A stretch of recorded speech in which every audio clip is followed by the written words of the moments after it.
Welcome, my dear students. Today I am going to teach you something very important regarding super mesh analysis. In this class, we will study how to apply mesh analysis to the circuits containing current sources. Before applying mesh analysis to the circuit having a current source, we have to assume the unknown voltage across the current source, and then mesh analysis can be applied. This is a quite difficult approach, and this can be overcome by applying super mesh technique. Now consider case 1. When the current source and voltage source are present in separate meshes and the current source exists only in one mesh, the analysis is very simple. In this case, as we can see in the slide, we can, as the current, the mesh current I2 is in opposite direction to the value of the amperes of the current source. So we can set mesh current I2 is equal to minus of the value of the current source given to us. So I2, small I2 is equal to minus of capital I1. Then after setting this, we can write a mesh equation for the other mesh, that is mesh 1, in a usual way. That is V1 minus I1 R1 minus bracket I1 minus I2 bracket close multiplied by R3 is equal to 0. And we can solve this equation because we are having now two equations. We can solve these two equations simultaneously to obtain the mesh currents. Now we will consider the case 2. When voltage source and current source both are in the same mesh in a circuit, or when current source exists between two meshes and we can say that two meshes are sharing a current source in common, a super mesh is formed.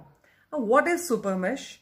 Any resulting open window including two or more mesh current is called a super mesh. A super mesh is formed by excluding the current source or any other element connected in series with the current source by replacing them with an open circuit. Okay, now in this case, how will we get our mesh current? So first of all, as super mesh must satisfy Kirchhoff voltage law like any other mesh, so we will apply Kirchhoff voltage law.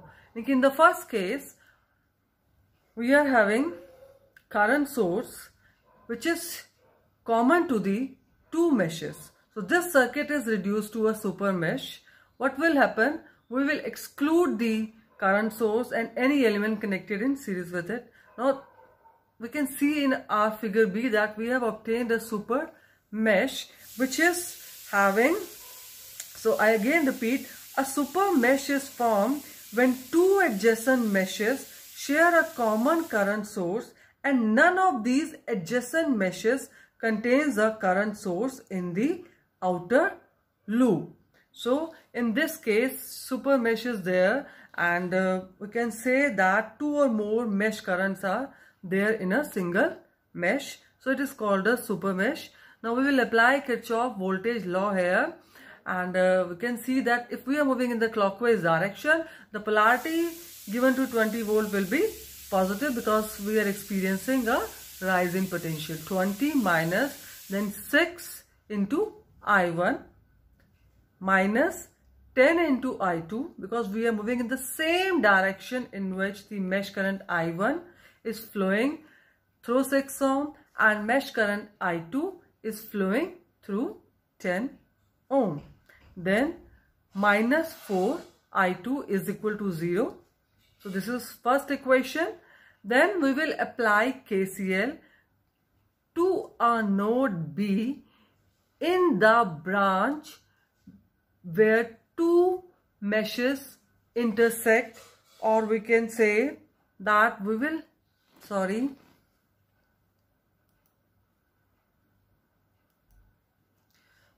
apply KCL equation to the node near the current source, and we will get the second equation, which is equal to I1 minus I2 is equal to minus 6. If we consider the node B, I1 is the incoming current, I2 is the outgoing current, and as we can see that the direction of 6 ampere current source, it is also incoming current. So we can say using KCL that it is equal to I1 minus I2 plus 6 is equal to 0, or rearranging we get I1 minus I2 is equal to minus 6. So rearranging both the equations and solving them, we get the value of mesh currents I1 and I2. Mesh current I1 comes out to be minus 3.2 ampere and I2 comes out to be 2.8 ampere. So I hope it is well clear to you now how to apply KCL, how to apply KVL, how to do mesh analysis, how to do branch current method, and how to do the mesh analysis when a current source is given in a circuit. So thank you so much for listening me so carefully. Thank you very much.